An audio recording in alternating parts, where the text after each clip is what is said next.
पाठ 3 अध्ययन। अध्ययन ज्ञान की वृद्धि और आनंद की प्राप्ति का एक प्रधान साधन है। वह आत्म संस्कार के विधान का एक अंग भी है। किसी जाति के साहित्य में गति प्राप्त करने का कोई और द्वार नहीं है। किसी जाति के भाव और विचार साहित्य में ही व्यक्त रहते हैं तथा उसी में उसकी उन्नति के क्रम का लेखा रहता है। मनुष्य जाति के सुख और कल्याण के विषय में संसार के प्रतिभा संपन्न लोगों ने सिद्धांत स्थिर किए हैं। उन्हें जानने का साधन स्वाध्याय ही है। जो पढ़ता नहीं उसे उसकी खबर ही नहीं रहती कि मनुष्य की ज्ञान परंपरा किस सीमा तक पहुंच चुकी है।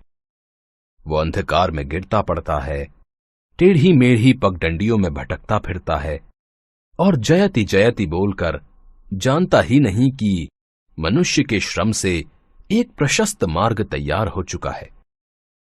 अध्ययन से हम अपने दैनिक जीवन में शिक्षा और प्रेरणा ग्रहण करते हैं। अध्ययन से ही भूतकाल की घटनाएं हमारे अंतःकरण में प्रत्यक्ष होती हैं और उसमें बड़े बड़े राज्यों की उत्पत्ति एवं उनके उत्थान और पतन का पता चलता है। अध्ययन से ही हमें यह भी विदित होता है कि किस प्रकार मनुष्य की सभ्यता का प्रभाव कभी रुकता और कभी पीछे हटता, किंतु अनिवार्य वेग के साथ बहता हुआ आगे बढ़ता आया है और अनेक विघ्न बाधाओं को पार कर तथा भयानक कष्टों और आपत्तियों को झेलकर मनुष्य क्रमशः उन्नति करता रहता है। अध्ययन के द्वारा हम घर बैठे बड़े बड़े विद्वानों के गंभीर विचारों को जान सकते हैं और संसार भर के प्राचीन महापुरुषों के सत्संग का लाभ उठा सकते हैं।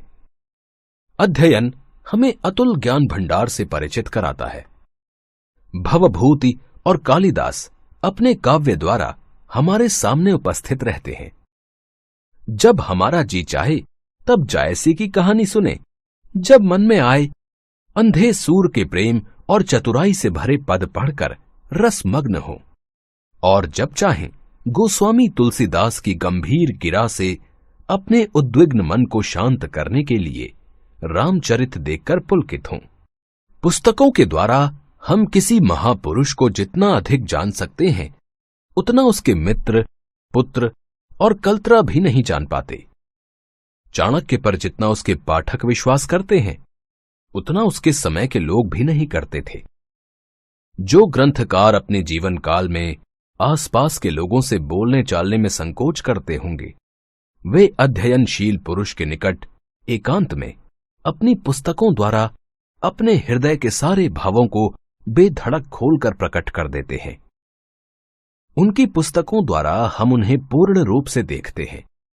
उनकी सारी प्रकृति हमारे सामने आ जाती है।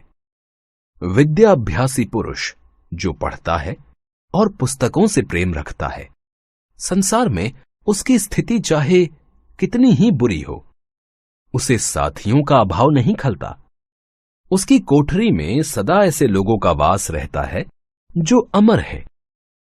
वे उसके प्रति सहानुभूति प्रकट करने और उसे समझाने के लिए सदा प्रस्तुत रहते हैं।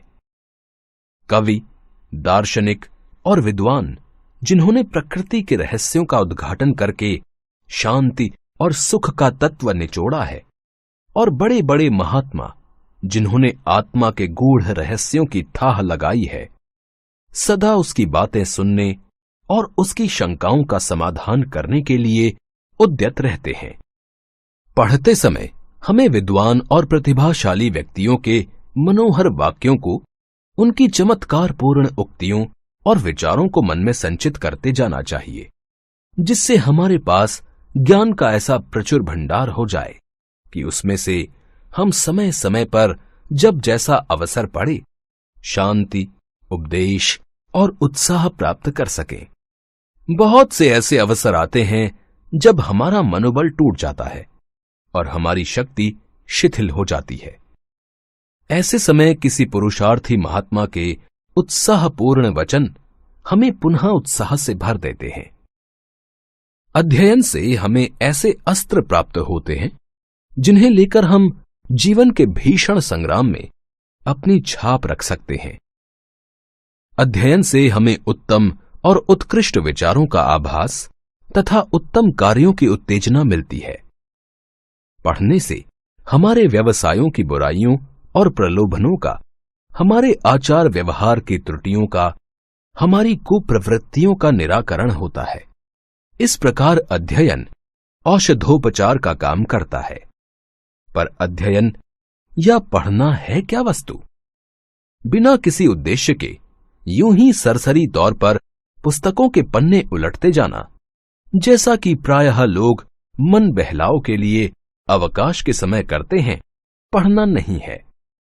पुस्तकों में लिखी बातों को विचार पूर्वक पूर्ण रूप से हृदय में ग्रहण और धारण करने का नाम पढ़ना है। आर्थर हेल्प्स कहते हैं कि प्रत्येक स्त्री पुरुष को अपने पढ़ने का उद्देश्य स्थिर कर लेना चाहिए। इसके लिए सबसे मुख्य बात यह है कि पढ़ना नियम पूर्वक होना चाहिए, अर्थात उसके लिए नित्य एक समय रख लेना चाहिए। सवेरे का समय ही विद्यार्थी के लिए एकाग्र चित्त होकर अध्ययन करने के लिए उपयुक्त होता है। उस समय चित्त बहुत तत्पर रहता है, उसकी सारी शक्तियां काम करने के लिए तैयार रहती हैं। सूरदास के विषय में प्रसिद्ध है कि वे नित्य सवेरे स्नान आदि के उपरांत कुछ पद बनाकर ही जलपान करते थे। प्रातः काल का समय न मिलने पर सुबहीते के लिए कोई भी समय रखा जा सकता है, चाहे सवेरे का हो या रात का, चाहे 1 घंटे का समय हो या 2-3 घंटे का। नियम का दृढ़ता से पालन होना चाहिए।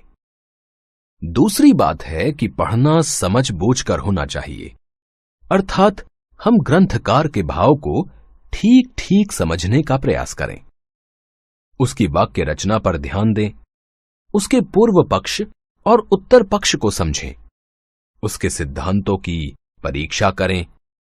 हम जो पुस्तक पढ़ें उसका मत भी देखें और अपना मत भी देखें।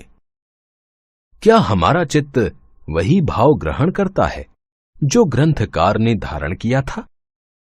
हम किन बातों में और कहां तक उससे सहमत नहीं हैं और क्यों? जो पुस्तक इस प्रकार समझ बूझ कर पूर्ण रूप से पढ़ी जाएगी, वह सदा के लिए हमारी हो जाएगी। उसके भाव हमारी नस नस में घुस जाएंगे और उसका विषय हमारे ज्ञान का अंग हो जाएगा। इस प्रकार पूर्ण रूप से 10 पुस्तकें पढ़ना साधारण रीति से 100 पुस्तकें पढ़ने से अच्छा है। अध्ययन में बार बार दोहराने की क्रिया से लाभ होता है। इससे पढ़ी हुई बात मन में बैठ जाती है। जब मैं किसी पुस्तक का एक प्रकरण पढ़ चुकता हूं, तो पुस्तक बंद करके उसमें आई हुई मुख्य बातों को ध्यान में लाता हूं। इसी क्रम से मैं एक एक प्रकरण पढ़ता जाता हूं। जब पुस्तक समाप्त हो जाती है, तो मैं सारी पुस्तक का अनुक्रम एक एक प्रकरण करके मन में धारण करता हूं और पुस्तक की सारी बातों को दोहरा जाता हूं। अध्ययन में नोटबुक रखने से बड़ी सहायता मिल सकती है। जो पुस्तक तुम पढ़ो, उसके चमत्कारपूर्ण अंशों को लिखते जाओ। यदि पुस्तक तुम्हारी ही है, तो पृष्ठ के किनारे ऐसे स्थलों पर निशान करते जाओ जो बार बार पढ़ने योग्य हों, जिनमें सुंदर उक्ति हो, जो संदिग्ध हों अथवा जिनके विषय में छानबीन आवश्यक हो।